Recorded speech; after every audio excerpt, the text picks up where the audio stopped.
دوای زیاتر لە ساڵێک ئاشکرابوونی بازرگانی لەگەڵ داعش و پێکهێنانی لیژنە لەلایەن حکوومەتی هەرێمی کوردستانەوە تا ئێستا ئەنجامی لیژنەکەی حکوومەت بۆ لێکۆڵینەوە لەو بابەتە نەبۆ پەرلەمانی کوردستان و نەبۆ ڕایگشتی نەخراوەتە ڕوو ئەندامانی لیژنەکە و خودی لیژنەکەش ئامادەنین هیچ لێدوانێک بۆ ڕاگەیەنەکان بدەن.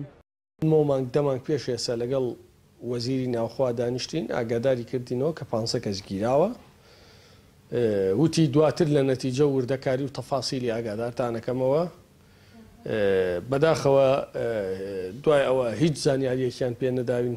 هەر قسەیەک بکەم لە دوای نووسینی راپۆرتەکە قسەی گیرفانە. لیژنەکەی حکوومەتی هەرێمی کوردستان بە سەرۆکایەتی کەریم سنجاری وەزیری ناوخۆ و ئەندامەتی ئاشتی هەورامی وەزیری سامانە سروشتیەکان و مستەفای سەید قادر وەزیری پێشمەرگە و هەروەها نوێنەری ئەنجومەنی ئاسایش دکتۆر خەسرۆ محەممەد گوڵ لە مانگی 11 ساڵی ڕابردوو لەلایەن حکوومەتی هەرێمەوە بۆ لێکۆڵینەوە لە دەنگۆی بازرگانیکردن و مامەڵەکردن لەگەڵ داعش لە هەرێمی کوردستاندا پێکهێنرا. هەرچەندە پاشەوەی لیژنەکەی پەرلەمانی کوردستان لەگەڵ سەرۆکی لیژنەکەی حکوومەتی هەرێمی کوردستان کۆبوونەوە ڕایانگەیان 15 کەس بە تۆمەتی بازرگانیکردن لەگەڵ داعش لە هەرێمی کوردستان دەستگیرکراون بەڵام تا ئێستا نازانرێت ئەو کەسانە چین و چارەنووسیان بەکوێ گەیشتووە. هیچ ناوەندێکی فەرمی نییە جگە لە حکوومەت ئەمەی پشت ڕاست کرد بێتەوە یەک چارەنووسی و 15 کەسە چۆن بووە دوو مان و نەمانی خەڵکێک لەسەر دزی لاپتۆپێکە دزێ لە ماڵەکەش ئەیەنە سەر تەلەڤیزیۆن.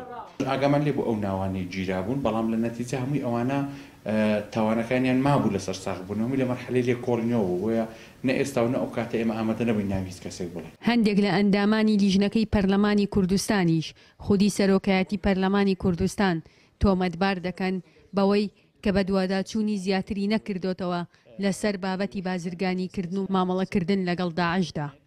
وەزیفەی سەرۆکایەتی پەرلەمان بوو بڵێ ئایا ئەم بابەتە بەکوێ گەیشت یان وەزیفەی لیژنە تایبەتمەندیەکان بوو لە پەرلەمان کە ئێمەش لە پەرلەمان کەم و کوڕیمان هەبووە. هەر پرسیارێک لە هەر پەرلەمانتارێکی فراکسیۆنە جیاوازەکانی ناو پەرلەمانی کوردستان دەکرێت لەسەر بابەتی بازرگانیکردن لەگەڵ داعشدا بەتەنها بە نازانم وەڵام دەداتەوە. نازانین